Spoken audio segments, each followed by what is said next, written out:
পানি মিস করার কারণে এরকম এরকম দেখেন খোয়া বের হচ্ছে। আসসালামু আলাইকুম দর্শক, দেশ ও প্রবাস থেকে যে যেখান থেকে হোক না কেন, যারা আমার ফেসবুক পেজ ও ইউটিউব চ্যানেল থেকে এই ভিডিওটি দেখতেছেন তাদেরকে অসংখ্য অসংখ্য ধন্যবাদ।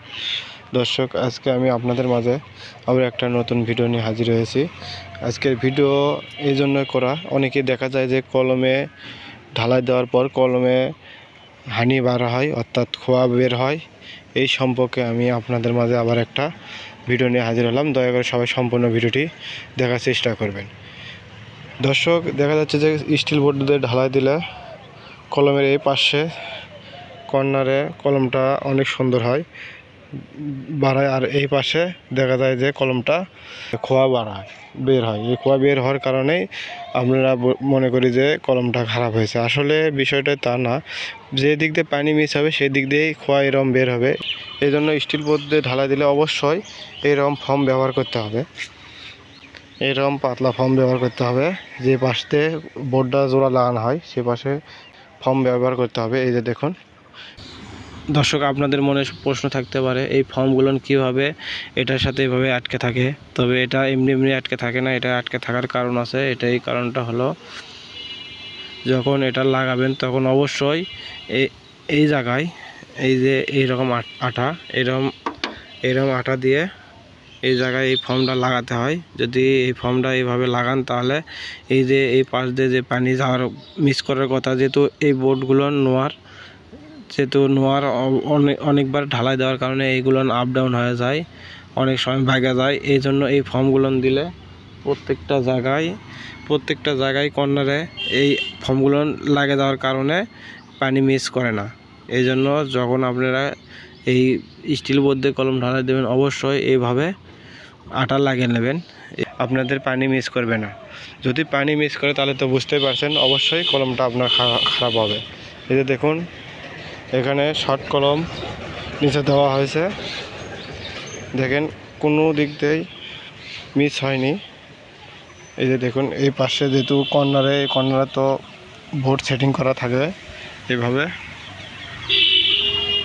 সেটিং করা থাকার কারণে এই পাশে ফিনিশিংটা ভালো আসে। আর এই পাশে জোড়া পড়ার কারণে এই পাশে ফর্ম দিতে হবে। এই যে দেখুন, হালকা হালকা একটা দাগ টানা আছে, এটা হলো ফর্ম দেওয়ার কারণে এরকম থাকবে। তো দেখেন কলমটা কত সুন্দর বের হয়েছে ফর্ম দিয়ে ঢালাই দেওয়ার কারণে। আপনারাও এরকমভাবে ফর্ম দিয়ে ঢালাই দেবেন। আর সবসময় যেন কলমে সিমেন্ট তো বেশি দেবেনি। এই যে দেখুন, এখানে পানি মিস করার কারণে এরকম দেখেন খোয়া বের হচ্ছে। এই যে দেখুন, খোয়া বের হওয়ার কারণ পানি মিস করছে। যে দিক দিয়ে পানি মিস করবে সেই দিক দিয়ে এরকম খারাপ হবে, এটাই বাস্তব। এই জন্য আমি আপনাদেরকে বলতেছি বারবার, যখন কলম ঢালাই দেবেন অবশ্যই যেন কলম লিকেজ না করে। লিক করলে তাহলে খারাপ হবে। এই যে দেখুন, এটাও হয়। এই যে দেখুন, এই কলমটাও অনেক সুন্দর হয়েছে, যেহেতু পানি মিস করেনি এই জন্য ভালো হয়েছে। এই যে দেখুন, আর একটা কথা, আপনারা যখন এই যে বোর্ডটা জোড়া দেবেন, তখন অবশ্যই এইভাবে এই জোড়ার জায়গাতে ফর্ম দেবেন। এইভাবে ফর্ম দেওয়ার কারণে দেখবেন যে আপনাদের এই পাশতে যে পানি মিস হয়ে গেল এখানেও অনেক সময় দেখবেন এখানে জোড়াতে যে কলমটা খারাপ বাড়ায়, অর্থাৎ খালি খোয়া বার হয়। এই জন্য এইভাবে জোড়া দিয়ে কলমটা ঢালাই দেবেন, দ্বিতীয় পার্ট ঢালাই দেবেন। তাহলে অবশ্যই আপনি কোনো মিস্ত্রি আসে ভুল ধরতে পারবেন বা মহাজনের বকাঝকা খেতে হবে না। এই জন্য সবসময়ের জন্য এভাবে কাজ করবেন। কাজের মান সবসময় ভালো রাখলে আপনি কাজের দাম পাবেন। যদি কলম ঢালা হয়ে যায় তাহলে আপনারা মহাজনকে বলবেন। আর যদি বস্তা টাঙ্গানোর দায়িত্ব যদি আপনাদের মধ্যে থাকে তাহলে অবশ্যই আপনারা নিজ দায়িত্ব বস্তা দেবেন। এইভাবে বস্তা দিয়ে পানি দিলে হবে কি, এই কলমটা সবসময়ের জন্য পানি পাবে।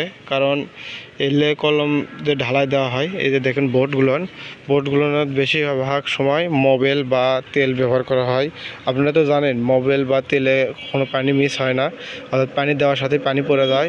যেহেতু পানি পড়ে দেওয়ার কারণ এটাই, যেহেতু মোবিল ব্যবহার করছেন, পুরো মোবিল, এই জন্য আপনারা বস্তা এভাবে দেবেন। তাহলে কলমে সবসময়ের জন্য পানি আটকে থাকবে, অর্থাৎ কলম পানি পাবে।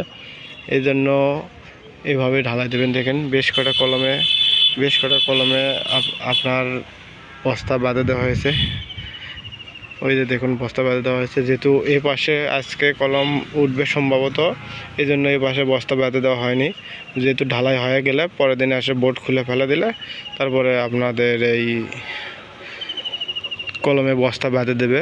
বেঁধে দিলে তো বুঝতে পারছেন যে কতটা উপকার সেই কলমের পক্ষে। দর্শক, আপনাদের কাছে আমার একটাই রিকোয়েস্ট, যেহেতু আমার ছোট চ্যানেল এটা, আপনারা অনেকেই সাপোর্ট করেন না, অর্থাৎ লাইক কমেন্ট শেয়ার করেন না।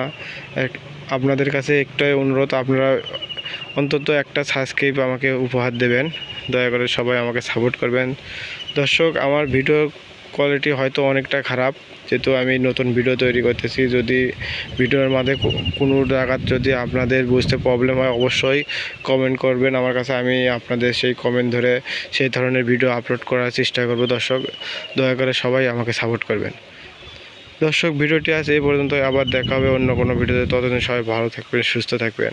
আসসালামু আলাইকুম।